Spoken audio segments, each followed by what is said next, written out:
La démocratie en Russie. Pour commencer, revoyons qu'est-ce qu'une démocratie.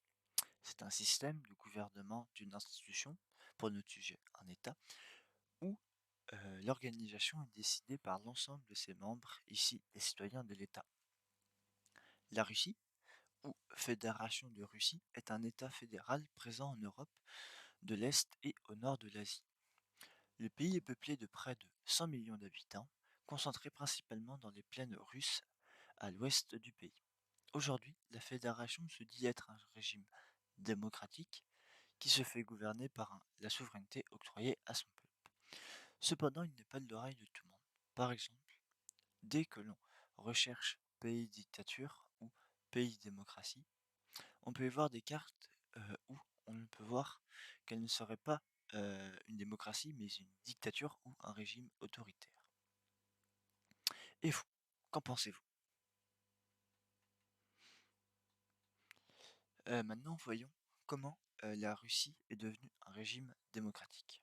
Il y a près d'un millénaire, on peut alors voir émerger différents systèmes de scrutin sur les différentes cités-États qui constituaient l'actuel territoire russe, où la population réunie en une assemblée, la Véti, participe à la vie politique de leur territoire.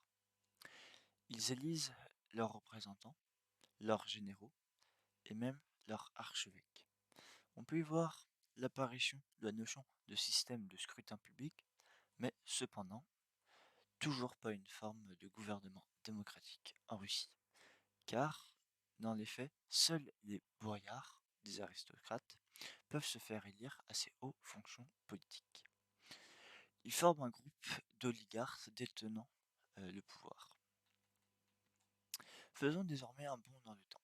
À partir de 1905, où ouvriers puis paysans décident de se réunir dans des organisations représentatives et locales, comme c'est des syndicats, prenant le nom de soviets, qui, lors de l'arrivée de Lénine au pouvoir, après la révolution d'octobre 1917, fut limogé au profit d'oligarchie qui constitue Lénine et ses conseillers qui possèdent tout pouvoir. Plus tard, Staline met en place un nouveau système dit démocratique, séparé en deux parties. La première partie, c'est les soviets, qui sont désormais reconnus et élus par l'ensemble de la population. La seconde partie est le Parti communiste, qui sont élus de façon pyramidale, où la strate au-dessus de l'autre est considérée comme son représentant et ayant comme support la population qui a adhéré au parti. Cependant, le pouvoir des soviétiques sont risibles et le parti possède au contraire tout pouvoir, mais seulement au plus haut poste du parti qui se font élire par quelconque forme de scrutin public. Les autres postes du parti ne se contentent que d'influencer des élections de soviets par constitution. Ce système continua de prospérer des dizaines d'années, garantissant à sa population d'ordre de sécurité. Cependant, quand Gorbatchev arrive au pouvoir, la cohésion des différents États qui constituent l'Union commence à faiblir et Gorbatchev veut donner une autre vision aux communistes. Euh, une vision voulant donner à la population les moyens de décider par eux-mêmes du sens qu'ils voulaient donner. Pour cela, Gorbatchev lance une série de réformes, les fameux perestroïka, permettant à chacun d'investir. Maintenant, voyons comment s'organise le système politique russe. Commençons au niveau des lois. Comme de nombreux pays, comme la France, il existe une hiérarchie des lois définissant leur pouvoir. Chaque loi doit se conformer aux lois et aux droits constitutionnels qui lui sont supérieurs. Pourtant, dans une démocratie, il faut que le peuple puisse proposer et approuver ces lois. Cependant, on peut y voir que seules les chambres ont ce droit. Mais on peut voir dans le système russe que le peuple fonde à la base du système. Hein.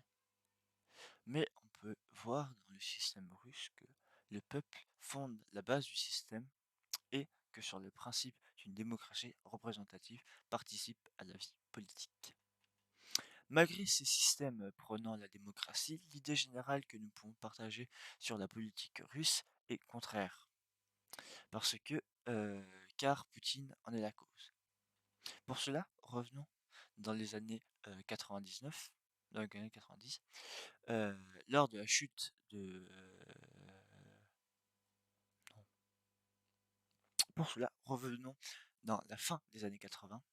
Lors de la chute de l'URSS, le président Mikhail Gorbatchev instaure une série de lois nommées Perestroïka, qui se met en place une série de mesures économiques et sociales dont le système politique précédemment cité. Puis, en 1991, il cède sa place à Boris Eltsine qui, suite au fiasco de son coup d'État, gagne les élections. Il s'ensuit un nouveau mandat où il fait appel à Vladimir Poutine afin de devenir directeur du service général de la sécurité de la Fédération de Russie, où il appliquera une politique de répression intensive contre les gangs. Mais au réveillon du troisième millénaire, Eltsine interpelle la population lors d'une allocution à la télé où il annonce qu'en raison de ses problèmes de santé, il cède sa place à Vladimir Poutine, qui devient président par intérim pendant 6 mois, ce qui lui donne une avance sur ses prochaines élections qu'il la remportera par la suite. Maintenant que Poutine est désormais au pouvoir, il veut s'inscrire dans une vision de faire retrouver à la Russie sa puissance, sa gloire, sa place de grande puissance qu'elle fut sous l'ère soviétique. Pour cela, sur le peuple sur le plan intérieur, il réinstaura l'hymne de l'Union à la stupeur de son mentor et récupéra le contrôle d'une grosse partie des industries d'ordre stratégique qui fut, sous son mentor, privatisée de façon obscure, au profit d'acteurs étrangers qui, euh, qui représentent environ 50%. Sur le plan extérieur, Poutine recherche des alliés et de l'influence pour pallier aux nations qui ont quitté l'Union lors de sa chute. Basant sa position sur deux aspects. La première, l'aspect économique, où Poutine développe l'exportation de ressources minières, principalement de gaz et de pétrole, avec de nombreux partenariats commerciaux, comme avec la Chine, qui en est son premier client. Possédant une demande qui est de plus en plus croissante, depuis, suite au réchauffement climatique, des capacités d'échange accrues pourraient être octroyées via le passage du nord-est, où la Russie développe déjà des ports au nord du pays, comme celui de Mourmansk. Le deuxième aspect est l'aspect diplomatique, qui suit à l'annexion de la Crimée. La Russie a récupéré les infrastructures de Sébastopol et les bases et chantiers navals de Patoriad, de Féodosia et de Kertch, qui, en plus de la base de Novorsmik, garantissent la souveraineté russe en mer Noire, ce qui donne par la suite un accès à la Russie à la mer Méditerranée, devenant ainsi un principal acteur qui de plus a lancé des travaux de réarmement et de modernisation de sa marine, le rendant le plus imposant encore. De par ses atouts, Poutine s'est rapproché de Bachar al-Assad, participant, comme de nombreux acteurs, mercenaires pour la plupart, à la guerre en Syrie, pour ainsi établir des bases et devenir un acteur au Moyen-Orient.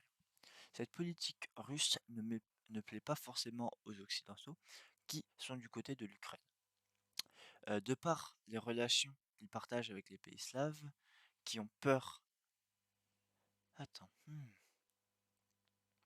Cette politique russe ne plaît pas forcément aux Occidentaux, qui, du côté de l'Ukraine, de par les relations qu'ils partagent avec les pays slaves, ont peur de la Russie et contre le, ré- et, contre le régime Bachar al-Assad. Depuis les attaques au gaz moutarde, oh putain, ça m'énerve. Cette politique russe ne plaît pas forcément aux Occidentaux, qui sont du côté de l'Ukraine. De par les relations qu'ils partagent avec les pays slaves, qu'ils ont peur de la Russie, et contre le régime de Bachar al-Assad depuis les attaques au gaz moutarde. De plus, en Europe, depuis de nombreuses années, une campagne médiatique de désapprobation de Poutine se met en valeur. Ces accords diplomatiques, ils mettent en valeur ces accords diplomatiques avec des pays autoritaires et criminels comme ceux cités plus tôt et les modifications au niveau du statut de président, car en effet, Poutine enlèvera la limitation des deux mandats successifs qui, en 2008, l'a forcé à présenter son bras droit Dmitri Medvedev lors des élections il y a peu. Poutine a instauré une loi où tout président ou ex-président ne pourrait désormais plus être l'objet de procédures pénales. En plus de cela, Poutine exerce un contrôle plus ou moins fort envers les médias avec, par exemple, la nationalisation de la NTV via son rachat par par la société publique Gazprom ou de la dissolution de RIA Movisty. On peut, en tant qu'Européen, y voir une dictature qui se met en place avec la transgression de la liberté d'expression ou d'information. Poutine s'accapare des droits, le rendant plus puissant.